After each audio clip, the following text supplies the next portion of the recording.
What about elevensies? Luncheon, afternoon tea, dinner, supper. He knows about them, doesn't he? I wouldn't count on it.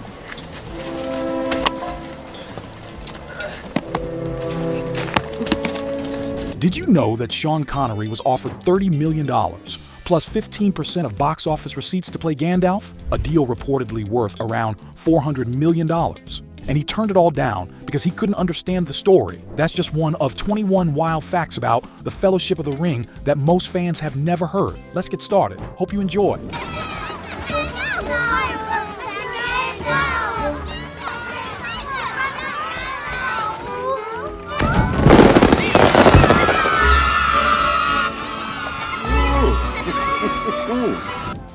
Number 21.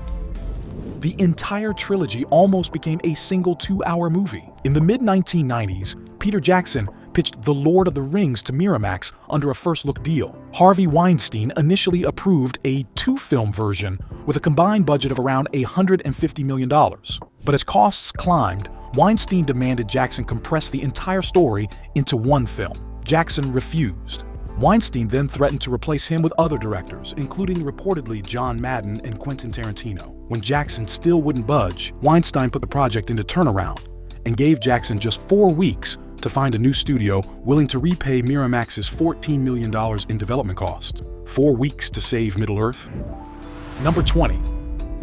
One question from a studio executive changed movie history forever. Jackson created a 35-minute pitch reel using Weta Workshop's concept art and early digital effects, then got a meeting at New Line Cinema with CEO Robert Shaye. Jackson nervously pitched his 2-film version. Shaye listened, paused, then asked what became one of the most consequential questions in Hollywood history. Why would anyone in their right mind make 2 movies? There are 3 books, let's do 3 films. Shaye later said he would have made 4 films if there had been 4 books. New Line officially announced the trilogy on August 24, 1998. Number 19. All 3 films were shot at the same time, a first at that scale. Principal photography ran from October 11, 1999 to December 22, 2000. That's roughly 274 shooting days across 14 to 15 months. At the peak of production, up to 10 shooting units were operating simultaneously across New Zealand, with approximately 2,400 crew members on payroll. Number 18. Hobbiton's gardens were planted a full year before cameras rolled. The production team built the Shire set in Matamata, New Zealand, and then planted actual vegetable gardens, flowers, and hedgerows 12 months in advance, so everything would look naturally overgrown by the time filming began. That kind of patience is almost unheard of in filmmaking, but Jackson wanted Hobbiton to feel like hobbits had been tending those gardens for generations. Number 17. Aragorn was recast days into filming. Irish actor Stuart Townsend, who was 27 at the time, had spent 2 months training and rehearsing in New Zealand, but New Line grew concerned he lacked the gravitas for an 87-year-old ranger. Townsend was let go either the day before or within the first few days of principal photography. He later said bitterly, "I was there rehearsing and training for 2 months, then was fired the day before filming began. I have no good feelings for those people in charge." Number 16. An 11-year-old boy is the reason Viggo Mortensen became Aragorn. After Townsend was let go, Jackson scrambled. He had previously approached Daniel Day-Lewis, Russell Crowe, and Nicolas Cage. All declined. Mortonson had never read the books and nearly said no himself. But his son Henry, a massive Tolkien fan, convinced him, "Dad, that guy with the little people in the woods, he becomes the king. You gotta do it." Mortonson read the book on the plane to New Zealand, and his very first scene was the Battle of Weathertop. Number 15. Viggo Mortensen deflected a real knife thrown at his face. During the climactic fight with Lurtz at Amon Hen, the stunt performer accidentally threw a real knife instead of a prop. Mortensen's deflection with his sword was a genuine instinctive reaction, and that take made the final cut of the film. His sword master, the legendary Bob Anderson, who had trained Errol Flynn and Mark Hamill over a 50-year career, reportedly called Mortonson the best swordsman I've ever trained. Number 14. Sean Connery's rejected Gandalf deal could have made him $400 million. According to multiple reports, Connery was offered $30 million up front plus 15% of box office earnings. Across the trilogy's nearly $3 billion in theatrical grosses, that percentage alone could have been worth hundreds of millions. But Connery declined, famously explaining, "I read the book, I read the script, I saw the movie, I still don't understand it. Before Ian McKellen was eventually cast, Anthony Hopkins, Christopher Plummer, and Patrick Stewart all also turned the role down. Number 13. Christopher Lee was the only cast member who had actually met J.R.R. Tolkien. Lee encountered the author at an Oxford pub in the 1950s and read the books every single year from their publication until his death in 2015. He desperately wanted to play Gandalf. When Jackson met him at a Gothic church in London during casting, Jackson recalled realizing with horror that Lee had come to discuss Gandalf, not Saruman. After an awkward 30 minutes, Lee demanded they turn on a video camera so he could audition on the spot. He ultimately accepted the role of Saruman. Number 12. Elijah Wood filmed a guerrilla audition tape in the woods to land the role of Frodo. Wood hired a vocal coach for a British dialect, recruited filmmaker friends, rented a Hobbit costume, and shot 3 scenes on location at Griffith Park in Los Angeles. At that point, Jackson had already auditioned roughly 200 actors for the part. Fran Walsh championed Wood after seeing his work in The Ice Storm, and Jackson later said simply, "I just saw Frodo." Wood was officially the first actor cast on July 7, 1999. Meanwhile, Jake Gyllenhaal also auditioned but reportedly delivered what Jackson called literally one of the worst auditions because he didn't realize he needed a British accent. Number 11. Orlando Bloom auditioned for the wrong character. Bloom originally read for the part of Faramir, Boromir's brother, before Jackson redirected him to Legolas. It became Bloom's first major film role, straight out of drama school, and launched one of the biggest careers of the decade. Number 10. Weta Workshop created 82.9 million links of chainmail by hand.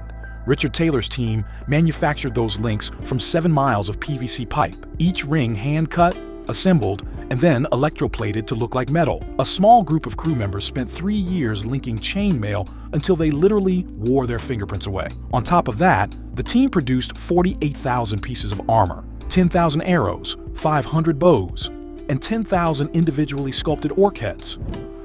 Number 9. John Rhys Davies' prosthetics made him physically ill. The Gimli makeup required 4.5 hours to apply each morning. The medical adhesive bonded to his actual skin cells, and daily removal stripped layers of skin from his face. He later described it. Your body pumps fluid through to repair it, so your eyes get swollen and horrid. Some days, the makeup team simply couldn't apply the prosthetics because there was nothing left to stick them to. On his last day of filming, he reportedly threw the prosthetics into a fire. And here's an ironic detail. At 6'1", Rhys Davies was the tallest actor in the Fellowship, despite playing its shortest member. Number 8. Ian McKellen's head bump in Bag End was real and stayed in the film. On his very first day of shooting, McKellen accidentally banged his head on a low ceiling beam in the Bilbo's house set. Jackson kept the moment in the final cut because McKellen acted through the pain so naturally that it looked completely in character. It's one of those happy accidents that made Middle-earth feel more real. Number 7.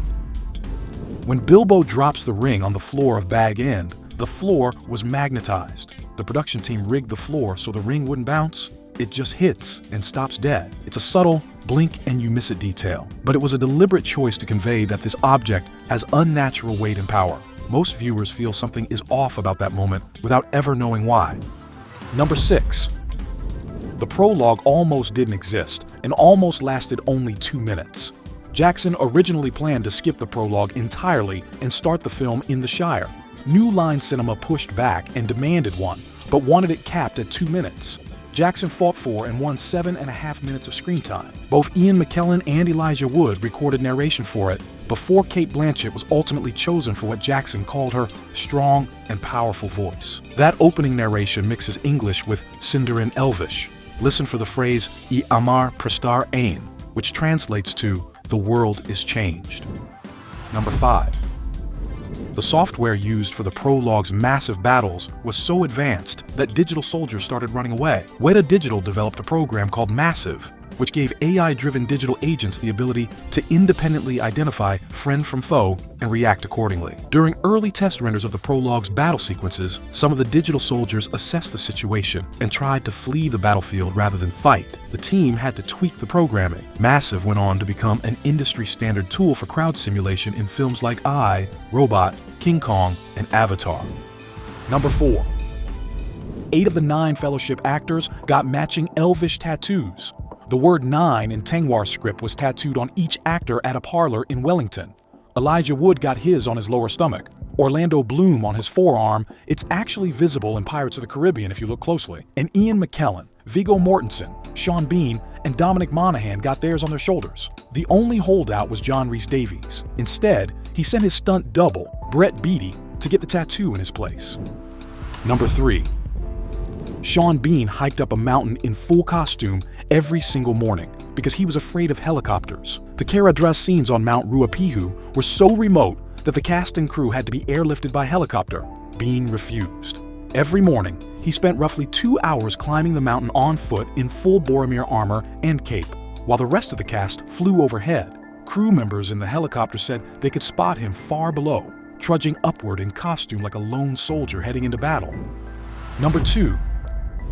Christopher Tolkien, the author's son, despised the films. In a 2012 interview with the French newspaper Le Monde, Christopher Tolkien said, "They gutted the book, making an action movie for 15 to 25-year-olds. He added, "The gap widened between the beauty, the seriousness of the work, and what it has become is beyond me." The Tolkien Trust later sued New Line Cinema for £75 million, claiming they hadn't received even 1 penny of contractual profits. The case settled in 2009, a separate $80 million lawsuit against Warner Brothers over unauthorized digital merchandising, specifically Tolkien characters appearing in on-lane slot machines, settled in 2017.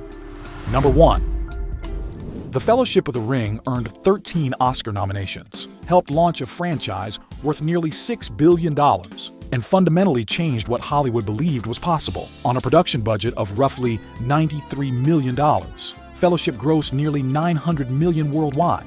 Its theatrical DVD sold 14.5 million copies, making it the best-selling DVD release of all time until Finding Nemo surpassed it in 2003. At the 74th Academy Awards, the film won 4 Oscars for cinematography, original score, makeup, and visual effects. Many in the industry believed the Academy intentionally held back the top prizes for the trilogy's conclusion. That theory proved right. The Return of the King went on to sweep all 11 of its nominations, tying Ben-Hur and Titanic for the most wins in Oscar history. New Zealand tourism surged 40% after the trilogy, growing from 1.7 million visitors in 2000 to 2.4 million by 2006. In 2021, the Library of Congress selected The Fellowship of the Ring for preservation in the United States National Film Registry, and The Story Isn't Over. Andy Serkis is directing and starring in The Hunt for Gollum, set for release in December 2027, with Ian McKellen confirmed to return as Gandalf. If you like this video, you can click here and watch more videos like this one. It all started because one director in New Zealand